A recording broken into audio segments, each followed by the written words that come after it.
How to turn off Gemini Google Assistant from power button. Firstly, on your device, navigate to the Settings app.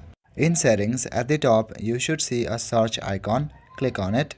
In the search bar, search for Gestures or Power Button Settings.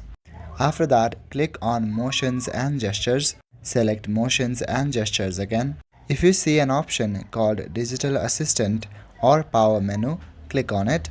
After that, select Power Menu to disable Gemini from launching. And that is it.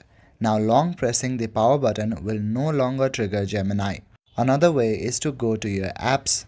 After that, scroll down and select the app Assistant. There's also a search bar available at the top which you can click and search for Assistant.